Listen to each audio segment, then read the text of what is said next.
Hi, my name is Hannah Smith Allen, and I'm a 2025 Baxter Street Mid-Career Artist Initiative recipient.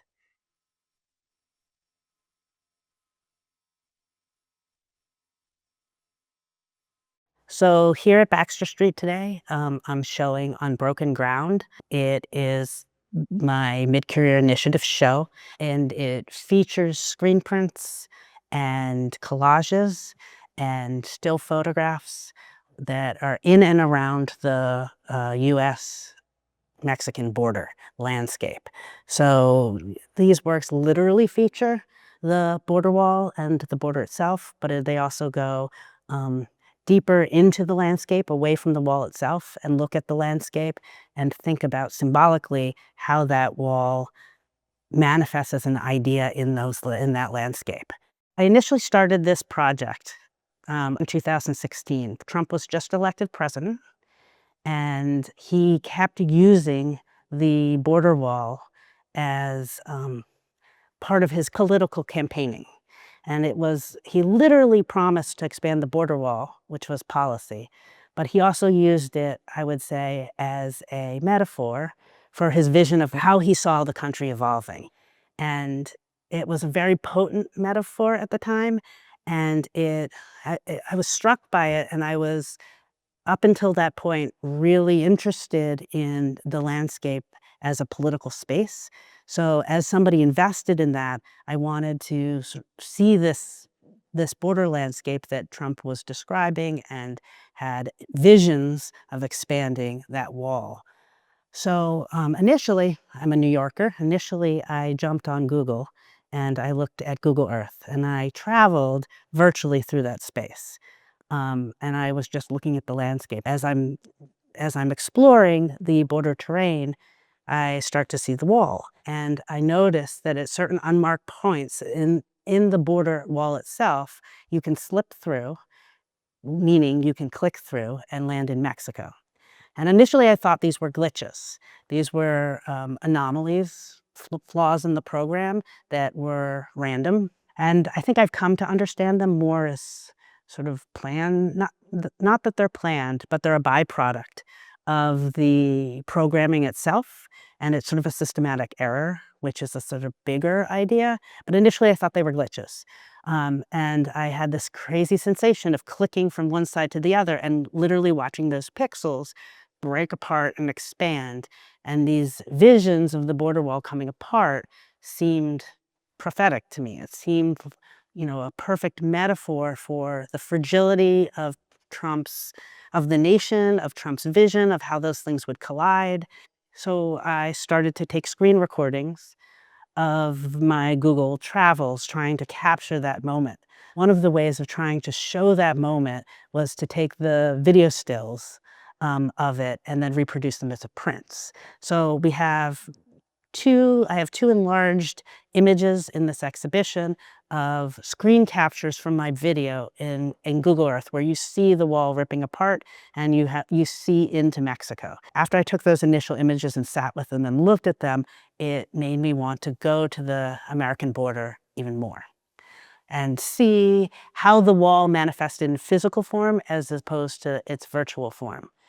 So my initial trip to the US-Mexico border was in 2017, I believe, and I photographed the border terrain. I went to Calexico initially because that was the site where I had first noticed the glitches in Google Maps. And then I just sort of wandered about the country looking at GPS and mapping and trying to figure out where I could access the border wall. It was so different than the online experience. Obviously, I couldn't slip through the wall. Like there's no moving in and out. There's no collapsing. It's steel, it's structure. But you can hear from one side to the other. So I was there listening and looking and taking some pictures, not maybe 5 minutes after sort of I pulled up, and it's very remote. There's not a soul around. A Border Patrol agent drives down from the peak of a nearby hill, I would say, and questions me, asks what I'm doing. He was very friendly, but I think that was the first time that I really realized um, how how much you're being watched when you're physically in that landscape. It was the first time that I realized just how much you were being observed and looked at, and so that really informed how I took pictures at the border. I thought about what I could see, how sight was obstructed, what of Mexico I could see, what vantage point I could stand to see onto the other side, what couldn't be seen. That wall became sort of a veil for what is visible and what is invisible in the landscape. As I started to try to figure out what to do with the border images and started to try to figure out how to integrate some printmaking techniques, I started to overlay screen prints of Mexico and the US into single surfaces, as well as take images from online and from physical space and compress them into single surfaces.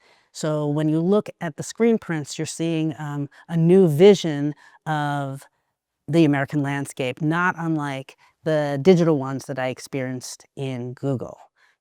And then there is a book that is part of the display that I put together in 2021, that was released in 2021, that was made in conjunction with the Visual Studies Workshop as part of their residency.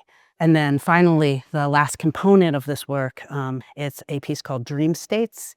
And in it, I have 3 looping videos that visit the border site online. In 2025, I created the first iteration of the Dream States video, which initially was a single loop that was projected onto a barrier-like structure within the gallery.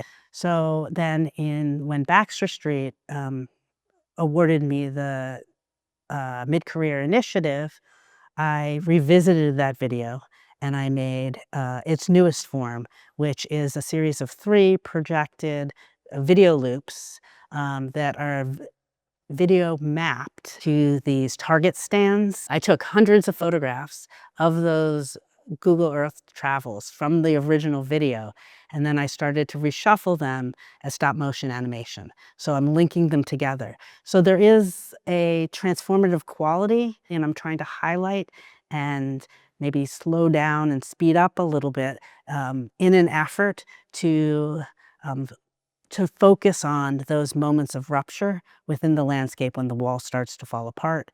And you're seeing these ruptures simultaneously, since there's 3 videos going on at once, simultaneously on different target screens. I think the Mid-Career Artist Initiative is an amazing opportunity, and I think that it's an opportunity that every artist would want, because it's a space to not only display the work that you've done over the years, and at that point in your mid-career, you've worked through some ideas, but it's a space that allows those ideas to come together, and you can explore more deeply with the support of the staff and the people at Baxter Street. And I have to thank the folks at Baxter Street, because they really gave me the space not only to show my work, but to figure that out and play with it and think about what narrative and what story and what feeling and emotion I want to tell in this space. And that's, privilege. There's this great quote by Robert Adams, the photographer, and he talks about how much he loves beauty, and you should be suspect of beauty, but but but aren't we as artists chasing beauty? And I'm not saying it correctly, so Robert Adams, forgive me. But the idea is that beauty's there, and the beauty's there for us. And while I think that these landscapes that in this exhibition are not traditionally photographically beautiful, in that I think very traditional sense of photography, there's a very long depth of fields and everything's sharp and in focus, and you're looking at the tonal value of stuff. And I think that all of these stories that inform my work are present and there, but also people walk into a space and they experience it visually. And so I want them to see that beauty, because that I see, that I'm trying to show, because it is, I think that's part of the hope of this project, which is that there's a lot getting in the way of how we see and look at this idea of America and this idea of the American landscape. But there's a lot of beauty in it, and in that beauty, there's potential for change.